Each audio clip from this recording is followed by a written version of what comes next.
ಓಂ ಶ್ರೀ ಮಹಾಗಣಾಧಿಪತಿಯೇ ನಮಃ. ಓಂ ಶ್ರೀ ಗುರು ರಾಘವೇಂದ್ರಾಯ ನಮಃ. ಓಂ ಶ್ರೀ ಗುರುಭ್ಯೋ ನಮಃ. ಸಮಸ್ತ ಕನ್ನಡ ವೀಕ್ಷಕರಿಗೆ ನಮಸ್ಕಾರ.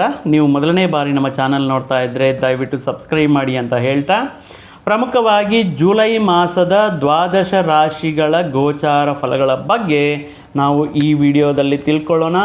ಪ್ರಮುಖವಾಗಿ ಈ ಮಾಸದಲ್ಲಿ, ಜುಲೈ ಮಾಸದಲ್ಲಿ ಆಗ್ತಾ ಇರುವಂತಹ ಗ್ರಹ ಸಂಚಾರ ಅಥವಾ ತುಂಬ ದಿನಗಳಿಂದ, ಕೆಲವು ತಿಂಗಳುಗಳಿಂದ ಬಹಳಷ್ಟು ಆರ್ಥಿಕ, ಆರೋಗ್ಯ, ವಿದ್ಯೆ ಮತ್ತು ಹಣಕಾಸಿನ ವ್ಯವಹಾರಗಳಲ್ಲಿ ಬಹಳಷ್ಟು ತೊಂದರೆಗಳನ್ನು ನೋಡಿರುವಂತಹ ಮೀನರಾಶಿಯವರಿಗೆ ಈ ಜುಲೈ ಮಾಸದಲ್ಲಿರುವಂತಹ ಗ್ರಹ ಸಂಚಾರ ಏನು, ಇದೊಂದು ರೀತಿ ಯೋಗಾನ ಅಂತ ಹೇಳಿದರೆ, ನಾವು ಇಂದಿನ ವಿಡಿಯೋದಲ್ಲಿ ಕುಜನ ಬದಲಾವಣೆ ಆಗಿರ್ಬೋದು, ಗುರುವಿನ ಬದಲಾವಣೆ ಆಗಿರ್ಬೋದು ಹೇಳಿದ್ದೇವೆ. ಯಾಕೆಂದರೆ ಕಂಪೇರ್ ಮಾಡಿದ್ರೆ, ಈಗ ಪ್ರೀವಿಯಸ್ ಮಂತ್ಸ್ಗೆ ಕಂಪೇರ್ ಮಾಡಿದ್ರೆ ಈ ಜುಲೈ ಮಾಸ ಮೀನರಾಶಿಯವರಿಗೆ ಒಂದು ಅದ್ಭುತ ರೀತಿಯಲ್ಲಿ ಯೋಗದಾಯಕವಾಗಿರುವಂತಹ ಮಾಸ. ಶುಕ್ರ ಗುರುವಿನ ಜೊತೆ ಇರೋದಾಗಿರಬಹುದು, ಕುಜ ತೃತೀಯ ಸ್ಥಾನದಲ್ಲಿರಬಹುದು, ಪಂಚಮ ಸ್ಥಾನಕ್ಕೆ ಗುರು ಆಗಮನ ಆಗಿರೋದಾಗಿರ್ಬೋದು, ಸ್ವಲ್ಪ ಶುಭ ವಿಷಯಗಳು, ಒಳ್ಳೆಯ ವಿಷಯಗಳು ನೀಡುವಂತಹ ಮಾಸ ಅಂತ ಹೇಳ್ಬೋದು. ಈ ಮಾಸದಲ್ಲಿ ಈ ಮೀನರಾಶಿಯಲ್ಲಿ ಇರುವಂತಹ ಗ್ರಹ ಸಂಚಾರವನ್ನು ನಾವು ಒಮ್ಮೆ ಪರಿಶೀಲನೆ ಮಾಡಿದರೆ, ಜೂನ್ ಆರಂಭದಿಂದ ಪಂಚಮ ಸ್ಥಾನಕ್ಕೆ ವಿದ್ಯಾ, ಬುದ್ಧಿ, ಧನ, ವಿವಾಹ, ಆರೋಗ್ಯ ಎಲ್ಲ ವಿಷಯಗಳಲ್ಲಿ ಅನುಕೂಲವಾಗಿರುವಂತಹ ಶುಭಗ್ರಹಣ ಆಗಿರುವಂತಹ ಉಚ್ಚಸ್ಥಿತಿಯನ್ನು ಹೊಂದಿರುವಂತಹ ಕಟಕ ರಾಶಿಯಲ್ಲಿ ಉಚ್ಚಸ್ಥಿತಿಯ ದಿಗ್ಬಲನಾಗಿರುವಂತಹ ಗುರುವಿನ ರಾಶ್ಯಾಧಿಪತಿಯ ಅನುಗ್ರಹ ಮೀನರಾಶಿಯವರ ಮೇಲೆ ಪಂಚಮ ಸ್ಥಾನದಲ್ಲಿ ಅದ್ಭುತವಾಗಿ, ಅದ್ವಿತೀಯವಾಗಿ ಇದೆ, ಬಲವಾಗಿರುವಂತಹ ಸ್ಥಿತಿಯಲ್ಲಿದೆ. ಪಂಚಮ ಸ್ಥಾನ. ಇನ್ನು ರಾವಿಗ್ರಹನೂ ಕೂಡ ನೋಡುವುದಾದರೆ 16ರಿಂದ ಈ ಗುರುವಿನ ಜೊತೆ ಕಟಕ ರಾಶಿ, ಈ ಗುರುವಿನ ಜೊತೆ ಇರ್ತಾರೆ. ಇನ್ನು ಮಿಥುನ ರಾಶಿಯಲ್ಲಿ ಬುಧ ಇರ್ತಾರೆ. ತೃತೀಯ ಸ್ಥಾನದಲ್ಲಿ ಕುಜ ಯೋಗದಾಯಕನಾಗಿದ್ದಾರೆ. ಸಿಂಹರಾಶಿಯಲ್ಲಿ ಶುಕ್ರ. ಮೀನರಾಶಿಯವರಿಗೆ ಯಾವ ರೀತಿ ಫಲಗಳನ್ನು ನೀಡ್ತಾ ಇದ್ದಾರೆ ಈ ಮಾಸದಲ್ಲಿ ಅಂತ ನೋಡುವುದಾದರೆ, ಅಂದರೆ ವೈಯಕ್ತಿಕವಾಗಿ ವಿದ್ಯಾ, ಉದ್ಯೋಗ ವಿಷಯಗಳಲ್ಲಿ, ಕೆರಿಯರ್ ವಿಷಯದಲ್ಲಿ ನಮ್ಮನ್ನು ನಾವು ಸ್ವಂತ ಕಷ್ಟದಿಂದ, ಸ್ವಂತ ಪ್ರಯತ್ನಗಳನ್ನು ಮೇಲೇರಬೇಕು. ಯಾಕಂದರೆ ಜನ್ಮದಲ್ಲಿ ಶನಿ ಇದ್ದು ಬಹಳಷ್ಟು ವಿಘ್ನಗಳು, ಬಹಳಷ್ಟು ವಿಳಂಬ, ಯಾವುದೇ ಪ್ರಯತ್ನ ಮಾಡಿದ್ರೂ ಕೂಡ ಅನುಕೂಲ ಇರಲಿಲ್ಲ ಇಲ್ಲಿಯವರೆಗೂ ಮೀನರಾಶಿಯವರಿಗೆ. ಆದರೆ ಈ ಕೆರಿಯರ್ ವಿಷಯದಿಂದ ನೋಡುವಾಗ, ಆಧ್ಯಾತ್ಮಿಕ ವಿಷಯದಿಂದ ನೋಡುವಾಗ, ನಿಮ್ಮ ಸಂತಾನ ವಿಷಯಗಳಲ್ಲಿ ನೋಡುವಾಗ, ಒಂದು ಸೆಲ್ಫ್ ಡಿಸಿಪ್ಲಿನ್ ಅನ್ನುವಂತಹ ವಿಷಯಗಳಲ್ಲಿ ನೋಡುವಾಗ, ಈ ಮನಃಶಾಂತಿಯನ್ನು ಬರಬೇಕು, ನೆಮ್ಮದಿ ಇರಬೇಕು ಅನ್ನುವಂತಹ ವಿಷಯಗಳಿಂದ ನೋಡುವಾಗ, ಮತ್ತು ಮೀನರಾಶಿಯವರಿಗೆ ಯಾವ ರೀತಿ ಇರುತ್ತೆ, ಉದ್ಯೋಗಸ್ಥರಿಗೆ ಯಾವ ರೀತಿ ಇರುತ್ತೆ, ಜಾಬ್ ಹೋಲ್ಡರ್ಸ್ ಈಗ ತುಂಬ ಮಾರ್ಕೆಟ್. ಯಾಕಂದರೆ ಪ್ರತಿದಿನ ನಾವು ನೋಡ್ತಾ ಇದ್ದೀವಿ, ಈ ಪರ್ಟಿಕ್ಯುಲರ್ ಆರ್ಗನೈಜೇಷನಲ್ಲಿ ಇಷ್ಟು ಜನ ಲೇ ಆಫ್.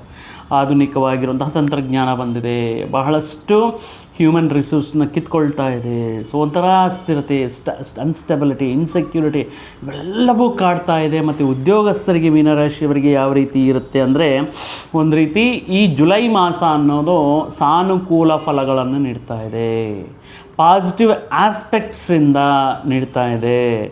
ಯಾಕಂದರೆ ನೀವು ತಗೊಳ್ಳುವಂತಹ ನಿರ್ಧಾರಗಳು, ಧೈರ್ಯವಾಗಿ ಇಂಟರ್ವ್ಯೂ ಫೇಸ್ ಮಾಡುವಂತಹ ವಿಷಯಗಳಾಗಿರಬಹುದು, ಹೊಸ ಅವಕಾಶಗಳಾಗಿರಬಹುದು, ಮತ್ತು ನೀವು ಹೊಸ ವಿಷಯಗಳಲ್ಲಿ ಪ್ರಮೋಷನ್ಸ್, ಇಂಕ್ರಿಮೆಂಟ್ಸ್ ಇತ್ಯಾದಿ ವಿಷಯಗಳಲ್ಲಿ ತುಂಬ ಅನುಕೂಲ ಗೋಚಾರ ಸ್ಥಿತಿ ಈ ಮೀನರಾಶಿಯವರಿಗೆ ಕಾಣ್ತಾ ಇದೆ. ಇಲ್ಲ ನಮಗೂ ಆದ್ರೂ ಕೂಡ ಪ್ರಾಬ್ಲಮೆಟಿಕ್ ಆಗಿದೆ, ಜೂನಲ್ಲಿ ಗುರು ಬದಲಾವಣೆ ಆದ್ರೂ ಕೂಡ ನಮಗೆ ಯಾವುದೇ ರೀತಿ ಅನುಕೂಲ ಇಲ್ಲ ಅನ್ನುವಂತಹ ವ್ಯಕ್ತಿಗಳು ನಿಮ್ಮ ವೈಯಕ್ತಿಕ ಜಾತಕವನ್ನು ಒಮ್ಮೆ ಪರಿಶೀಲನೆ ಮಾಡಿಸ್ಕೊಂಡು ಅದಕ್ಕೆ ತಕ್ಕಂತೆ ನೀವು ಪರಿಹಾರಗಳು ಮಾಡಿಕೊಳ್ಳೋದು ಉತ್ತಮ.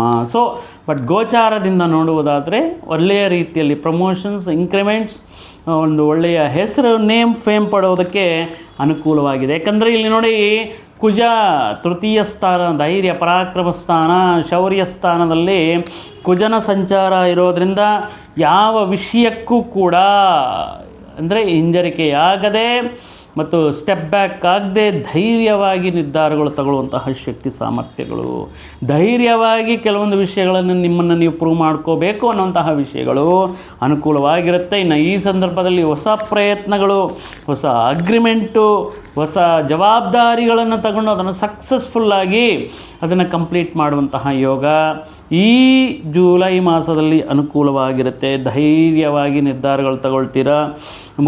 ಪ್ರಮುಖವಾಗಿ ಪ್ರಥಮಾರ್ಥಕ್ಕಿಂತ ದ್ವಿತೀಯಾರ್ಥದಲ್ಲಿ 15ರ ನಂತರ ನಿಮ್ಮ ಪ್ರತಿಭೆಗೆ ತಕ್ಕ ಗುರುತಿಸುವಿಕೆ ಆಗಿರಬಹುದು, ಗೌರವ ಆಗಿರಬಹುದು. ನೀವು ಮೇನ್ ಡೆಸಿಷನ್ ಮೇಕರ್ ಕರೀರಪ್ಪ ಅವ್ರನ್ನ ಅನ್ನುವಂತಹ ಸಂದರ್ಭಗಳು ನಿಮ್ಮ ಕೈಯಲ್ಲಿ ಇದ್ದು ನಿಮ್ಮನ್ನು ನೀವು ಪ್ರೂವ್ ಮಾಡ್ಕೊಳ್ಳೋದಕ್ಕೆ ಒಳ್ಳೆಯ ರೀತಿಯಲ್ಲಿ ಅವಕಾಶಗಳನ್ನು ತಂದುಕೊಡ್ತಾ ಇದೆ. ನಿಮ್ಮ ಮಾತಿಗೆ ಬೆಲೆ ಒಂದು ವೆಯ್ಟ್ ಅನ್ನೋದು ಬರುತ್ತೆ. ಸೊ ಆಗಿರೋದ್ರಿಂದ ತುಂಬ ಅನುಕೂಲವಾಗಿದೆ. ಸೊ ಯಾವುದೇ ರೀತಿ ಭಯ ಬೇಡ. ಇನ್ ಕೇಸ್ ನೀವೇನಾದರೂ ಇಂಟರ್ವ್ಯೂಸ್ ಅಟೆಂಡ್ ಮಾಡ್ತಾ ಇದ್ದೀರಾ, ಕಾಂಪಿಟೇಟಿವ್ ಎಕ್ಸಾಮ್ಸ್ ಅಟೆಂಡ್ ಮಾಡ್ತಾ ಇದ್ದೀರಾ, ಸೊ ಧೈರ್ಯವಾಗಿ ಆತ್ಮವಿಶ್ವಾಸದಿಂದ ನಿಮ್ಮ ಪ್ರಯತ್ನ ಅದ್ಭುತವಾಗಿದ್ದರೆ ಖಂಡಿತವಾಗಿ ಯಶಸ್ಸು ನಿಮ್ಮದಾಗಿರುತ್ತೆ. ಇನ್ನು ಬಿಸ್ನೆಸ್ ಪೀಪಲ್ಗೆ ನೋಡಿದ್ರೆ ಸ್ವಲ್ಪ 7ನೇ ತಾರೀಕು ಬುಧ ಚೇಂಜ್ ಆಗೋವರೆಗೂ ಕೂಡ ಒಂದು ರೀತಿ ಚಾಲೆಂಜಸ್ ಅನ್ನೋದಿರುತ್ತೆ. ಏನಕ್ಕೆ ಎಲ್ಲ ರೀತಿಯಲ್ಲಿ ಅನುಕೂಲ ಇದೆ ಅಂತ ಹೇಳ್ತಾರೆ, ಮತ್ತು ಯಾಕೆ? ಬಟ್ ಬುಧ 7th ಬುಧ ವ್ಯಾಪಾರಕಾರಕ ಆಗಿರೋದ್ರಿಂದ 7thವರೆಗೂ ಕೂಡ ಸ್ವಲ್ಪ ಆರೋಗ್ಯ ವಿಷಯಗಳು, ಈ ವ್ಯಾಪಾರದ ವಿಷಯದಲ್ಲಿ, ಬಿಸ್ನೆಸ್ ವಿಷಯದಲ್ಲಿ ಸ್ವಲ್ಪ ಚಾಲೆಂಜಸ್ ಇರುತ್ತೆ. ಸಡನ್ನಾಗಿ ಬರಬೇಕಾಗಿರುವಂಥ ಸ್ಟಾಕ್ ನಿಲ್ಲೋದಾಗಿರ್ಬೋದು, ಸ್ಟಾಕ್ ಎಲ್ಲ ಪೆಂಡಿಂಗರಿದ್ದು ಸೇಲ್ ಆಗದೇ ಇರೋದಾಗಿರಬಹುದು, ಯಾವುದಾದ್ರೂ ವ್ಯಾಪಾರಕ್ಕೆ ಸಂಬಂಧಪಟ್ಟಿರುವಂಥ ನಿರ್ಧಾರಗಳು, ಪಾರ್ಟಿಗಳು ಹೇಳ್ತೀವಿ ಅಂತ ಕೊನೆಯ ಕ್ಷಣದಲ್ಲಿ ಬೇಡ ಅಂತ ಹೇಳೋದು, ಈ ರೀತಿ ಕೆಲವೊಂದು ವಿಷಯಗಳು ನಿಮ್ಮನ್ನು ಡಿಸಪಾಯಿಂಟ್ ಮಾಡುತ್ತೆ. ಸೊ ಆಗಿರೋದ್ರಿಂದ ಈ ಟೈಮಲ್ಲಿ ಪ್ರಮುಖವಾಗಿ ವ್ಯಾಪಾರಸ್ಥರಿಗೆ ಈ ಪರ್ಟಿಕ್ಯುಲರಾಗಿ ಸ್ಪೆಕ್ಯುಲೇಷನ್ ಆಗಿರ್ಬೋದು, ಜಾಸ್ತಿ ಮೊತ್ತದಲ್ಲಿ ಅಧಿಕವಾಗಿ ಖರ್ಚು ಮಾಡಿ ಸ್ಟಾಕ್ ತಂದುಕೊಳ್ಳೋದಾಗಿರ್ಬೋದು, ವಿಪರೀತವಾಗಿರುವಂತಹ ಖರ್ಚುಗಳು ಅನ್ನೋದು, ನೀವು ಪೇ ಮಾಡಬೇಕಾಗಿರುವಂಥ EMIs, ಸಾಲಗಳು, ಅಥವಾ ಮಂತ್ಲಿ ಕಟ್ಟಲೇಬೇಕಾಗಿರುವಂತಹ ವಿಷಯಗಳು, ಬಟ್ ಅದಕ್ಕೆ ತಕ್ಕಂತೆ ಆದಾಯ ಬರದೆ ಕೆಲವೊಂದು ಸಂದರ್ಭಗಳಲ್ಲಿ ಒಂದು ರೀತಿ ಆತಂಕ ಸೃಷ್ಟಿಯಾಗುವಂಥ ಸಾಧ್ಯತೆ ಇರುತ್ತೆ. ಸೊ 7th ಒಳಗಡೆ ಯಾವುದಾದ್ರೂ ಒಂದು ಹೊಸ ಪ್ರಯತ್ನ ಮಾಡ್ತಾ ಇದ್ದೀರಾ, ಒಂದು ಹೊಸ ವಿಷಯಕ್ಕೆ ನೀವು ನಿರ್ಧಾರ ತಗೊಳ್ತಾ ಇದ್ದೀರಾ ಅಥವಾ ಅನ್ನುವಂತಹ ಸಂದರ್ಭಗಳಲ್ಲಿ don't expect the benefits as immediately as possible ಅಂತ ತಿಳ್ಕೊಳ್ಳಿ. 7thವರೆಗೆ ನಮ್ಗೆ ಅನುಕೂಲ ಇಲ್ಲ. ಸೊ ಆಗಿರೋದ್ರಿಂದ ವೆಯ್ಟ್ ಮಾಡೋಣ, ಅಥವಾ ಪ್ರಯತ್ನಗಳನ್ನೇ ನಾವು 7th ಮೇಲೆ ಇಟ್ಕೊಳ್ಳೋಣ ಅನ್ನುವಂತಹ ರೀತಿಯಲ್ಲಿ ಯೋಚನೆ ಮಾಡೋದು ಉತ್ತಮ. ಬಟ್ 8ನೇ ತಾರೀಕಿಂದ ತುಂಬ ಚೆನ್ನಾಗಿರುತ್ತೆ. ಇನ್ಕಮ್ ಸೋರ್ಸಸ್ ಆಗಿರಬಹುದು, ಆದಾಯವನ್ನು ತಂದುಕೊಡುವಂತಹ ವಿಷಯಗಳಾಗಿರ್ಬೋದು, ನೀವು ಪ್ರೀವಿಯಸ್ ಡೇಸಲ್ಲಿ ಯಾವುದಾದ್ರೂ ಲಾಂಗ್ ಇನ್ವೆಸ್ಟ್ಮೆಂಟ್ ಮಾಡಿದ್ರೆ ಅದರಲ್ಲಿ ಪ್ರಾಫಿಟ್ಸ್ ಬರೋದಕ್ಕೆ ಚಾನ್ಸಸ್ ಆಗಿರ್ಬೋದು. ಇನ್ ಕೇಸ್ ನೀವೇನಾದರೂ MNC ಕಂಪ್ನೀಸ್ ಜೊತೆ ಟೈಅಪ್ ಆಗೋಂಗಿದ್ರೆ, ಕನ್ಸಲ್ಟೆನ್ಸೀಸ್ ಜೊತೆ ಟೈಅಪ್ ಆಗೋಂಗಿದ್ರೆ, ಹೊಸ ಪ್ರಾಜೆಕ್ಟ್ ಸೈನ್ ಮಾಡೋಂಗಿದ್ರೆ 8th ಮೇಲೆ ಅನುಕೂಲವಾಗಿರುತ್ತೆ. ಬಟ್ ಆದ್ರೂ ನಿಮ್ಮ ವೈಯಕ್ತಿಕ ಜಾತಕವನ್ನು ಪರಿಶೀಲನೆ ಮಾಡಿಸ್ಕೊಂಡು ನಿಮ್ಮ ಈಗ ಮಾಡಬೇಕಾಗಿರುವಂತಹ ರೆಮಿಡೀಸ್ನ ಮಾಡೋದು ಉತ್ತಮ. ಇನ್ನು ಫಿನಾನ್ಷಿಯಲ್ ವಿಷಯದಲ್ಲಿ ಹೇಳಿದ್ರೆ ಎಕ್ಸಲೆಂಟ್ ರಿಸಲ್ಟ್ಸ್ ಮೀನರಾಶಿಯವರಿಗೆ ಹಿಂದಿನ ಮಂತ್ಸ್ಗೆ ಪ್ರೀವಿಯಸ್ ಮಂತ್ಸ್ಗೆ ಕಂಪೇರ್ ಮಾಡಿದ್ರೆ ಒಂದು ರೀತಿ ಅದೃಷ್ಟ ರಾಜಯೋಗ ಅಂತ ಹೇಳ್ಬೋದು. ಯಾಕಂದರೆ ಪಂಚಮ ಸ್ಥಾನದಲ್ಲಿರುವಂತಹ ಗುರು ತನ್ನಲ್ಲಿರುವಂತಹ ದಿವ್ಯ ದೃಷ್ಟಿಯಿಂದ, ಪ್ರತ್ಯೇಕವಾಗಿರುವಂತಹ ದೃಷ್ಟಿಯಿಂದ ಧನ ಸ್ಥಾನವನ್ನು ನೋಡುವುದರಿಂದ ಲಾಭಗಳನ್ನೋದು ನಿರೀಕ್ಷೆ ಮಾಡಬಹುದು. ಅಧಿಕವಾಗಿ ಲಾಭಗಳು, ಆಕಸ್ಮಿಕ ಧನ ಲಾಭ ಅನ್ನೋದು ಗೋಚಾರವಾಗ್ತಾ ಇದೆ. ನೀವು ಮಾಡಿರುವಂತಹ ಇನ್ವೆಸ್ಟ್ಮೆಂಟ್ಗಳಲ್ಲಿ ಲಾಭಗಳು ಅನ್ನೋದು ಗೋಚಾರವಾಗ್ತಾ ಇದೆ. ಕೆಲವೊಂದು ಆದಾಯಕ್ಕೆ ಸಂಬಂಧಪಟ್ಟಿರುವಂಥದ್ದು, ಆನ್ಸಿಸ್ಟ್ರಲ್ ಪ್ರಾಪರ್ಟಿಗೆ ಸಂಬಂಧಪಟ್ಟಿರುವಂಥ ಕೆಲವೊಂದು ಸಿಹಿ ಸುದ್ದಿಗಳನ್ನು ಕೇಳುವಂತಹ ವಿಷಯಗಳು, ಹಳೆ ಲೋನ್ ರಿಕವರಿ ಆಗೋದು, ಹಳೆ ಸಾಲಗಳೇನಾದರೂ ಇದ್ದರೆ ಅದನ್ನು ಈ ಸಂದರ್ಭದಲ್ಲಿ ಕ್ಲಿಯರ್ ಮಾಡೋದು ಅನ್ನೋದು ಸ್ವಲ್ಪ ನಿಮಗೆ ರಿಲೀಫ್ ಕೊಡುತ್ತೆ, ಮಾನಸಿಕವಾಗಿ ನೆಮ್ಮದಿಯನ್ನು ಕೊಡುತ್ತೆ. ಆದರೆ 12th ರಾಹು ಇದ್ದಾರೆ. ಈ ನವೆಂಬರ್ 25ರವರೆಗೂ ಕೂಡ Rahu 12th so as it is ನಿಮ್ಗೆ ಯಾವ ರೀತಿ ಇನ್ಕಮ್ ಬರುತ್ತೋ ಅದೇ ರೀತಿಯಲ್ಲಿ ಇನ್ಕಮ್ ಖರ್ಚಾಗುವಂತಹ ಸಾಧ್ಯತೆ ಇರುತ್ತೆ. ನೀರಿನ ಥರ ಖರ್ಚುಗಳನ್ನೋದು ಬರ್ತಾ ಇರುತ್ತೆ. ಸೊ ಆದ್ದರಿಂದ ಫಿನಾನ್ಷಿಯಲ್ ಮ್ಯಾನೇಜ್ಮೆಂಟ್, ಹಣಕಾಸಿನ ವಿಷಯಗಳನ್ನು ಡಿಸಿಪ್ಲೈನಾಗಿ ನಿರ್ಧಾರಗಳು ತಗೊಳ್ಳೋದು, ಯಾವುದು ಯೋಗ್ಯದಾಯಕವಾಗಿದ್ದು, ಯಾವುದು ಅನರ್ಥದಾಯಕವಾಗಿದ್ದು, ಯಾವುದು ವ್ಯರ್ಥವಾಗುತ್ತೆ ಅನ್ನುವಂತಹ ವಿಷಯಗಳನ್ನು ದೃಷ್ಟಿಯಲ್ಲಿ ಇಟ್ಕೊಂಡು ನೀವು ಖರ್ಚುಗಳನ್ನು ಆಯ್ಕೆ ಮಾಡಬೇಕಾಗಿರುತ್ತೆ. ಕೇರ್ಲೆಸ್ ಆಗಿ ಪ್ರಾಪರ್ಟಿಯಲ್ಲಿ ಇನ್ವೆಸ್ಟ್ ಮಾಡೋಣ, ಯಾರೋ ಹೇಳಿದ್ದಾರೆ ಅಂತ ಹೇಳ್ಬಿಟ್ಟು ದುಬಾರಿಯಾಗಿ ಕೆಲವೊಂದು ವೆಹಿಕಲ್ಸ್ನ ಪರ್ಚೇಸ್ ಮಾಡೋದಾಗಿರ್ಬೋದು, ರಾಹು 12th ಹೌಸಲ್ಲೇ ಅಲ್ವಾ. ಸೊ ಉದಾಹರಣೆಗೆ ಹೇಳ್ಬೇಕಂದ್ರೆ ಯಾರೋ ಹೇಳ್ತಾರೆ ಒಂದು ಗಾಡಿ ತುಂಬ ಒಳ್ಳೆ ಕಂಡೀಷ್ನಲ್ಲಿದೆ, ಸಮ್ ಪರ್ಟಿಕ್ಯುಲರ್ ಅಮೌಂಟ್ಗೆ ಸಿಗ್ತಾ ಇದೆ ಅಂತ ಹೇಳ್ತಾರೆ. ಬಟ್ ಆ ಸಂದರ್ಭದಲ್ಲಿ ಏನೋ ಕಮ್ಮಿಗೆ ಸಿಗ್ತಾ ಇದೆ ಅಥವಾ ಕೆಲವೊಂದು ವಿಷಯಗಳಲ್ಲಿ ಪರವಾಗಿಲ್ಲ ಒಳ್ಳೆ ಬಟ್ ನೀವು ಅದನ್ನು ತಗೊಂಡ್ಮೇಲೆ ಗೊತ್ತಾಗುತ್ತೆ ಸಮ್ ಪ್ರಾಬ್ಲಮ್ಸ್ ಇದೆ, ಡಿಸ್ಪ್ಯೂಟ್ಸ್ ಇದೆ. ಅದು ನಾಟ್ ಓನ್ಲಿ ದ ವೆಹಿಕಲ್, ಯಾವುದೇ ರೀತಿ ವಿಷಯಗಳಲ್ಲಿ ನಿರ್ಧಾರಗಳು ತಗೋವಾಗ ಪ್ರತಿಯೊಂದು ಡಾಕ್ಯುಮೆಂಟ್ನ ಕೇರ್ಫುಲ್ಲಾಗಿ ಓದಿ, ಪ್ರತಿಯೊಂದು ವಿಷಯವನ್ನು ನೋಡುವಾಗ ಲ್ಯಾಂಡ್ ಆಗಿರ್ಬೋದು, ವೆಹಿಕಲ್ ಆಗಿರ್ಬೋದು, ಪ್ರತಿಯೊಂದು ವಿಷಯವನ್ನು ನೀಟಾಗಿ ಚೆಕ್ ಮಾಡಿ ಅದನ್ನು ಪರ್ಚೇಸ್ ಮಾಡೋದಕ್ಕೆ ಅಥವಾ ಅದರಲ್ಲಿ ಇನ್ವೆಸ್ಟ್ಮೆಂಟ್ ಮಾಡೋದಕ್ಕೆ ಪ್ರಯತ್ನ ಮಾಡಿ. ಇನ್ನು ಮೊದಲನೇ ವಾರದಲ್ಲಿ ಪ್ರೀತಿ, ಪ್ರೇಮ, ವ್ಯವಹಾರಗಳು, ಮೀನರಾಶಿಯವರು ಸಣ್ಣ ಪುಟ್ಟ ಈಗೋ ಕ್ಲ್ಯಾಶಸ್ ಆಗಿರಬಹುದು, ಸಣ್ಣ ಪುಟ್ಟ ವಿಷಯಕ್ಕೆ ಕೋಪ, ಸಣ್ಣ ಪುಟ್ಟ ವಿಷಯಗಳಿಗೆ ಅಪಾರ್ಥಗಳು ಉಂಟಾಗುವಂಥ ಸಾಧ್ಯತೆ ಇರುವುದರಿಂದ ಸೊ ಫಸ್ಟ್ ವೀಕ್ ಪ್ರೀತಿ, ಪ್ರೇಮ, ವ್ಯವಹಾರಗಳಲ್ಲಿರುವಂತಹ ವ್ಯಕ್ತಿಗಳು ಸ್ವಲ್ಪ ಒಬ್ಬರನ್ನೊಬ್ಬರು ಅರ್ಥ ಮಾಡಿಕೊಂಡು ಏನೋ ಸಮ್ ಟೆನ್ಷನಲ್ಲಿರ್ಬೋದೇನೋ ಅಥವಾ ಬೇರೆ ಬ್ಯುಸಿಯಲ್ಲಿರ್ಬೋದೇನೋ, ಏನೋ ಅನ್ಎಕ್ಸ್ಪೆಕ್ಟೆಡ್ ಆಗಿರ್ಬೋದೇನೋ ಅನ್ನೋದು ಇರುತ್ತೆ. ಬಟ್ ಆ 8th ಆದಮೇಲೆ ಎಲ್ಲನೂ ಕೂಡ ನಾರ್ಮಲ್ ಆಗುತ್ತೆ. ಒಬ್ರಿಗೊಬ್ಬರು ಅಪಾಲಜಿ ಹೇಳ್ಕೊಳ್ಳೋದಾಗಿರ್ಬೋದು, ಒಬ್ರಿಗೊಬ್ಬರನ್ನ ಅಂಡರ್ಸ್ಟ್ಯಾಂಡ್ ಈ ರೀತಿ ಸಿಚುವೇಶನ್ ಅಂತ ಪ್ರೂವ್ ಮಾಡ್ಕೊಳ್ಳೋದಾಗಿರ್ಬೋದು. ಬಟ್ ಏನೇ ಇದ್ರೂ ಕೂಡ ತಾತ್ಕಾಲಿಕವಾಗಿ ಅಂದರೆ ಆ ಟೈಮ್ಗೆ ಮಾತು ಬಂದ್ರೂ ಕೂಡ ಅದನ್ನು ಯೋಚನೆ ಮಾಡಿ ಮಾತಾಡುವಂಥದ್ದು, ಯೋಚನೆ ಮಾಡಿ ಕೋಪದಲ್ಲಿ ಕ್ಷಣಿಕಾವೇಶದಲ್ಲಿ ಏನೋ ಒಂದು ಮೆಸೇಜ್ ಆಗಿಬಿಟ್ಟು ಅವ್ರ ಮನಸ್ಸಿಗೆ ನೋವಾಗೋ ಥರ, ಇವ್ರ ಮನಸ್ಸು ನೋವಾಗೋ ಥರ ಈ ರೀತಿ ಪ್ರೀತಿ, ಪ್ರೇಮ, ವ್ಯವಹಾರಗಳಲ್ಲಿ ಮೊದಲನೇ ವಾರ ಮಾತ್ರ ತುಂಬ ಕೇರ್ಫುಲ್ ಆಗಿರಬೇಕಾಗಿರುತ್ತೆ. ಇನ್ನು ವಿವಾಹ ಪ್ರಯತ್ನಗಳು ಮಾಡ್ತಾ ಇರುವಂತಹ ವ್ಯಕ್ತಿಗಳಿಗೆ ಶುಭ ಸುದ್ದಿಗಳು, ನೀವು ಆಯ್ಕೆ ಮಾಡ್ತಾ ಇರುವಂತಹ ವ್ಯಕ್ತಿಗಳು ನಿಮ್ಮ ಕೈ ಹಿಡಿಯುವಂಥದ್ದು, ವಿವಾಹಗಳು ನಿಶ್ಚಯವಾಗುವಂಥದ್ದು ಈ ಸಂದರ್ಭದಲ್ಲಿ ಅನುಕೂಲ ಇರುತ್ತೆ. ಇನ್ನು ಪರ್ಟಿಕ್ಯುಲರಾಗಿ ಈ ಸಂದರ್ಭದಲ್ಲಿ ಫ್ಯಾಮ್ಲಿ ಕಡೆಯಿಂದ ನಿಮ್ಮ ಬರಬೇಕಾಗಿರುವಂತಹ ಒಂದು ಪ್ರಾಪರ್ಟಿ ಆಗಿರ್ಬೋದು, ಫ್ಯಾಮ್ಲಿ ಕಡೆಯಿಂದ ಬರಬೇಕಾಗಿರುವಂಥ ಮನೆ ಆಗಿರ್ಬೋದು, ವೆಹಿಕಲ್ಸ್ ಆಗಿರ್ಬೋದು, ಈ ಸಂದರ್ಭದಲ್ಲಿ ನಿಮಗೆ ಅನುಕೂಲವಾಗಿರುವಂತಹ ವಿಷಯಗಳನ್ನು ನೀಡ್ತಾ ಇದೆ. ಇನ್ನು ಈ ಕುಟುಂಬದ ಜೊತೆ ಕೆಲವೊಂದು ಫಂಕ್ಷನ್ಸ್ಗೆ, ಈವೆಂಟ್ಸ್ಗೆ ಅಟೆಂಡ್ ಆಗೋದು, ದೇವಸ್ಥಾನಗಳಿಗೆ, ಪುಣ್ಯಕ್ಷೇತ್ರಗಳಿಗೆ ಹೋಗಿ ಬರೋದು, ಈ ರೀತಿ ಕುಟುಂಬದ ಜೊತೆ ಬೆಳೆಯುವಂತಹ, ಕುಟುಂಬದ ಜೊತೆ ಅಂದರೆ ನೀವು ಟ್ರಾವೆಲ್ ಮಾಡುವಂಥದ್ದು, ಈ ವಿಷಯಗಳನ್ನೋದು ಸ್ವಲ್ಪ ಮನಸ್ಸಿಗೆ ನೆಮ್ಮದಿ, ಕುಟುಂಬ ಸೌಖ್ಯ ಅನ್ನೋದು ಇರುತ್ತೆ.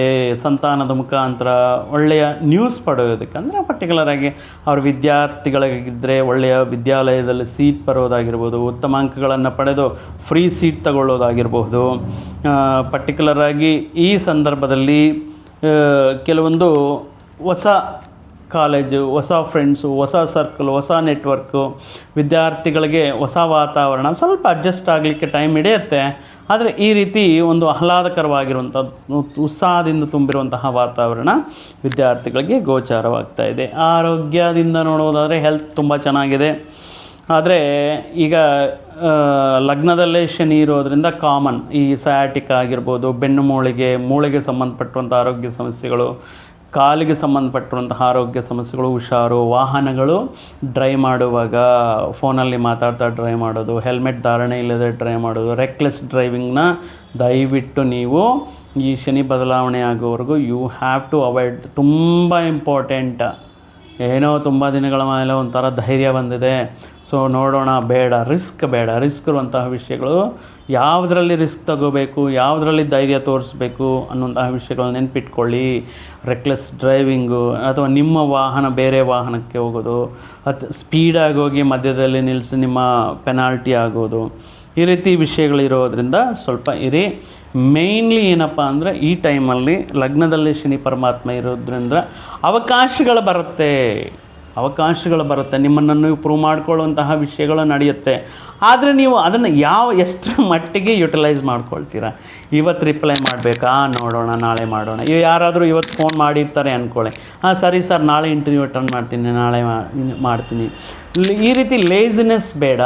ಬಂದಿರುವಂತಹ ಅವಕಾಶಗಳನ್ನು, ಅದೃಷ್ಟಗಳನ್ನು ನೀವು ಈ ಪರ್ಟಿಕ್ಯುಲರಾಗಿ ಈ ಸಂದರ್ಭದಲ್ಲಿ ನಾನು ಮಿಸ್ ಮಾಡಿಕೊಂಡ್ರೆ ಮತ್ತೆ ನನಗೆ ಅವಕಾಶ ಸಿಗುತ್ತಾ, ನಾಟ್ ಓನ್ಲಿ ಉದ್ಯೋಗ ವಿಕಾಸಗಳು, ಪ್ರತಿಯೊಂದು ನಿಮ್ಮನ್ನು ನೀವು ಪ್ರೂವ್ ಮಾಡ್ಕೊಳ್ಳುವಂತಹ ಪ್ರತಿಯೊಂದು ಅವಕಾಶವನ್ನು ಬೆಳಗ್ಗೆ 6 ಗಂಟೆಗೆ ಬನ್ನಿ ಅಂತ ಹೇಳಿರ್ತಾರೆ, ಅಥವಾ ಬೆಳಗ್ಗೆ 9 ಗಂಟೆಗೆ ಬನ್ನಿ ಅಂತ ಹೇಳಿರ್ತಾರೆ. ನೀವು 8 ಗಂಟೆವರೆಗೂ ನಿದ್ದೆ ಮಾಡಿ ಅವರು 9 ಗಂಟೆಗೆ ಹೇಳಿದರೆ 11 ಗಂಟೆಗೆ ಹೋದರೆ ಸೊ ಅಲ್ಲೇ ಗೊತ್ತಾಗುತ್ತೆ ನಿಮ್ಮ punctuality. He is not fit because we called him for 6 o'clock 9 o'clock, but ಇವರು 11 o'clock ಬರ್ತಾ ಇದ್ದಾರೆ ಅಂದರೆ it doesn't have any seriousness ಅನ್ನೋಂತಹ ಒಂದು ಇಂಪ್ರೆಷನ್ ಕೊಡ್ತಾ ಇತ್ತು. ಒಂದು just giving an examples. So ಆಗಿರೋದ್ರಿಂದ ಸ್ವಲ್ಪ ಲೇಜಿನೆಸ್, ಅತಿ ನಿದ್ದೆ, ಈ ರೀತಿ ವಿಷಯಗಳನ್ನು ಸ್ವಲ್ಪ ಅವಾಯ್ಡ್ ಮಾಡಿ. ರಾಶಿಯಲ್ಲೇ ಶನಿ ಪರಮಾತ್ಮ ಇರೋದರಿಂದ ಸೊ ಅವ್ರೇನು ಮಾಡ್ತಾರೆ, ನಿಮ್ಮಲ್ಲಿರುವಂತಹ ತಾಳ್ಮೆಗೆ ನಿಮ್ಮನ್ನು ಆ್ಯಕ್ಟಿವ್ ಮಾಡ್ತಾರೆ, ನಿಮ್ಮನ್ನು ಒಂದು ಡೆಡಿಕೇಟೆಡ್ ಪಂಕ್ಚುವಾಲಿಟಿ ಇರುವಂತಹ ವ್ಯಕ್ತಿಯನ್ನು ಮಾಡೋದಕ್ಕೆ ಪ್ರಯತ್ನ ಮಾಡ್ತಾರೆ. ಈ ರೀತಿ ಪಾಸಿಟಿವ್ ಆಗಿ ಯೋಚನೆ ಮಾಡಿ ಈ ಮುಖ್ಯವಾಗಿರುವಂತಹ ಪರಿಹಾರಗಳ ಬಗ್ಗೆ ನೋಡುವುದಾದರೆ ಪ್ರತಿದಿನ ಹನುಮಾನ್ ಚಾಲೀಸ, ಶನಿವಾರದೊಂದು ವೀಳ್ಯದೆಲೆಯ ಒಂದೊಂದಿಗೆ ಮಾಲೆಯನ್ನು ಒಂದು 21-54 ಮಾಲೆಯನ್ನು ಹನುಮಂತನಿಗೆ, ಆಂಜನೇಯನಿಗೆ ಹಾರವಾಗಿ ಧಾರಣೆ ಮಾಡಿಸೋದಾಗಿರಬಹುದು, ಸಿಂಧೂರವನ್ನು ಪ್ರತಿನಿತ್ಯವೂ ಧಾರಣೆ ಮಾಡೋದಾಗಿರ್ಬೋದು, ಗುರುವಿಗೆ ಸಂಬಂಧಪಟ್ಟಿರುವಂತಹ ಗುರು ಧ್ಯಾನ, ದತ್ತಾತ್ರೇಯಕ್ಕೆ ಸಂಬಂಧಪಟ್ಟಿರುವಂತಹ ವಿಷಯಗಳು, ಗುರು ಹಿರಿಯರ ಆಶೀರ್ವಾದವನ್ನು ಪಡೆಯೋದು, ಗುರುರಾಯರ ಆಶೀರ್ವಾದವನ್ನು ಅಂದರೆ ದರ್ಶನ ಪಡ್ಕೊಳ್ಳೋದು, ಈ ರೀತಿ ವಿಷಯಗಳಿಂದ ಮತ್ತಷ್ಟು ಅನುಕೂಲ ಫಲಗಳನ್ನೋದು ನೀವು ಪಡೆಯಬಹುದು. ಸೊ ಆಗಿರೋದ್ರಿಂದ ಮೀನರಾಶಿಯವರಿಗೆ ತುಂಬ ಒಳ್ಳೆಯದು, ಅನುಕೂಲವಾಗಿರುವಂತಹ ಗ್ರಹ ಸ್ಥಿತಿ ಇದೆ. ಬಟ್ ಬಂದಿರುವಂಥ ಅವಕಾಶಗಳನ್ನು ಶ್ರದ್ಧೆಯಿಂದ, ಒಂದು ಡಿಸಿಪ್ಲೈನ್, ಒಂದು ಕ್ರಮಶಿಕ್ಷಣೆಯಿಂದ ಯುಟಿಲೈಸ್ ಮಾಡ್ಕೊಳ್ಳಿ ಅಂತ ಹೇಳ್ತಾ ಮತ್ತೊಂದು ವಿಡಿಯೋ ಜೊತೆಗೆ ಮತ್ತೊಂದು ಆಸಕ್ತಿಕರ ವಿಷಯದ ಜೊತೆಗೆ ನಿಮ್ಮ ಮುಂದೆ ಬರ್ತೀನಿ. ಅಲ್ಲಿಯವರೆಗೂ ಸರ್ವೇ ಜನಾನ್ ಸುಖಿನೋ ಭವಂತು, ಸಮಸ್ತ ಸನ್ಮಂಗಳಾನಿ ಭವಂತು. ಜೈ ಶ್ರೀರಾಮ್.